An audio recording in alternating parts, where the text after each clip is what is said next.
Persiapkanlah diri Anda mulai dari sekarang. And so, are you ready? Luar biasa. Dan tanpa Anda sadari, beberapa pasang mata dari burung pemangsa sudah mengintai Anda. Dari arah belakang Anda, samping kiri, samping kanan, bahkan jodoh hutan yang ada di atas sana.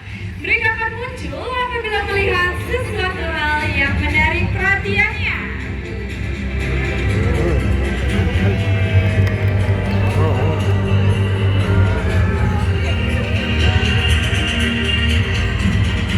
Wow, mana dong, kasih semangat tepuk tangannya dulu.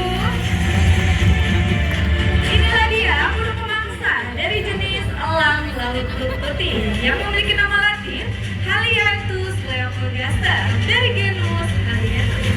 Tahukah Anda, raptor yang satu ini dijuluki sebagai mesin terbang hidup? Tak heran, dengan bentangan sayap mencapai 1,5 meter, ia mampu terbang dengan kecepatan 115 km per jam dan mengawali penerbangan kami yang pertama. Mana dong, kasih semangat tepuk tangannya lagi.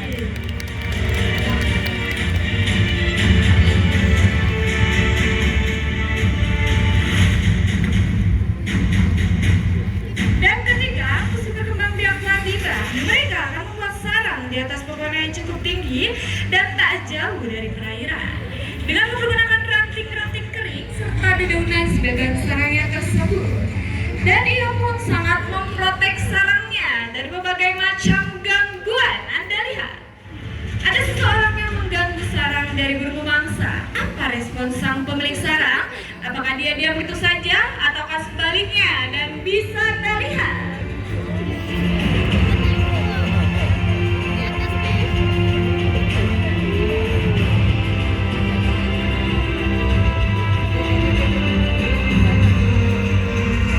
dan tentunya ia pun sedang mengintai daerah teritorialnya terlebih dahulu. Dan meluncur sangat cepat. Hati-hati, awas. Tentunya ia pun tidak akan diam begitu saja. Setelah sarangnya kesayangan, ia pun akan melanjutkan perburuannya. Ini dia. Mana dong, kasih semangat tepuk.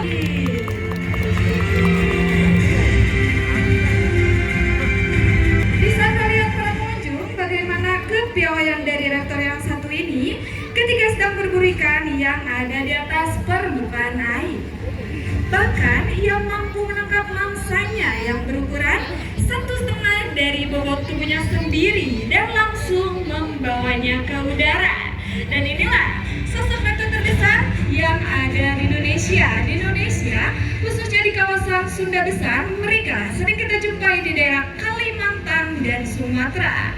Namun untuk Jawa dan Bali sudah jarang sekali kita temukan. Dan tidak hanya di Indonesia saja, burung yang satu ini pun menyeberang ke Bombay, India, Filipina, Malaysia, bahkan hingga ke Australia. Dan inilah sosok raptor terbesar yang ada di Indonesia, the white-bellied seagull. Mana dong, kasih semangat tepuk tangannya lagi.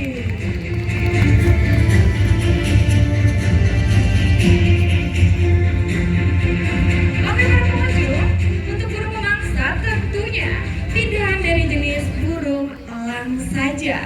Ada juga dari jenis burung hantu. Dan masih banyak orang yang beranggapan burung hantu mereka hanya beraktif pada waktu malam hari saja. Namun itu salah.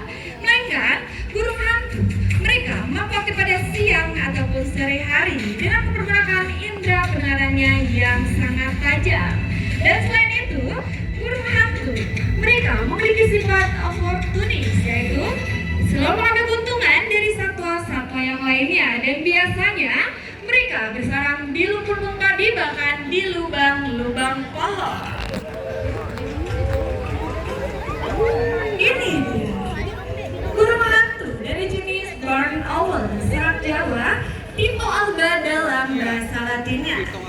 Di mana untuk burung satu ini mereka memiliki keunikan di bagian dis ataupun face-nya. Bisa perhatikan, face-nya ini berbentuk seperti hati. Itu berfungsi untuk mengumpulkan frekuensi suara yang ada di sekitarnya. Jadi ia mampu berburu bahkan dalam keadaan gelap sekalipun. Dan untuk burung hantu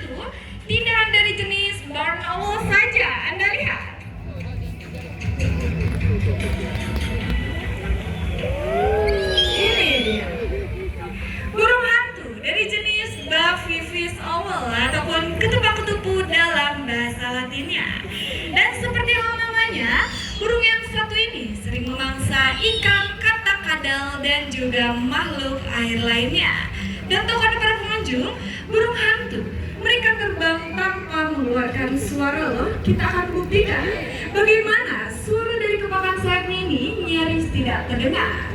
Dan kami mohon untuk tidak ada yang tiba-tiba berdiri karena burung akan terbang cukup rendah ataupun dekat dengan Anda.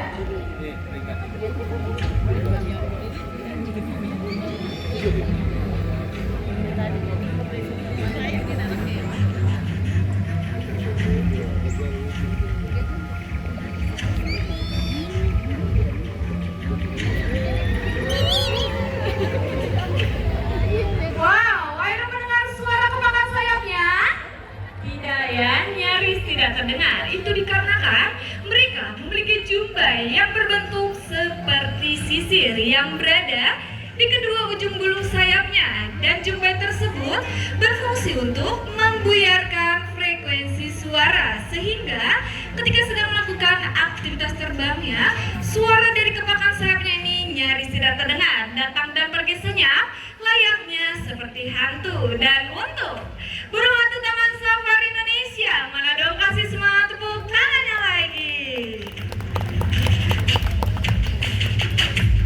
Oke para pengunjung, di sini saya mau tanya dulu nih, masih semangat semuanya? Masih mau dilanjut? Oke, Indonesia kaya akan berbagai jenis unggas, tidak hanya dari burung pemangsa. Kini tiba saatnya kami memperlihatkan kepada Anda bagaimana sisi kebiasaan dari burung-burung hornbill. Merupakan burung endemik Indonesia yang jarang kita temukan di negara-negara yang lain. Bisa Anda lihat, itu merupakan sarang dari burung hornbill. Ada sedikit paruh yang keluar. Itu merupakan paruh sang induk betina. Dan bisa Anda dengarkan? Itu merupakan suara anaknya yang ada di dalam sarang, memberikan kode bagi yang jantan bahwa induk betina dan juga anak-anaknya sudah mulai merasa lapar. Dan di manakah induk yang jantan saat ini berada yang sedang mencari makanan sebanyak-banyaknya untuk dibagikan kepada induk betina dan juga anak-anaknya. Ini dia. Induk yang jantan langsung menghampiri sarangnya, memberi makan yang ia simpan di dalam perutnya. Dan tentunya tugas induk yang jantan ini adalah memberi makan induk betina dan juga anak-anaknya yang ada di dalam sarang. Dan ketika musim berkembang biak telah tiba, induk yang jantan dan induk betina akan melubangi batang pohon yang cukup besar, lalu akan ia tutupi menggunakan air liur, kotoran beserta lumpur. Misalkan sedikit lubang untuk tempat penyesuaian makanannya. Dan apabila sang anak sudah merasa bulu-bulunya tumbuh dan mampu untuk terbang, maka induk betina akan mendobrak tutup sarang sedikit demi sedikit, mempergerakkan paruhnya yang sangat kuat. Anda lihat, tutup sarang pun sudah mulai didobraknya.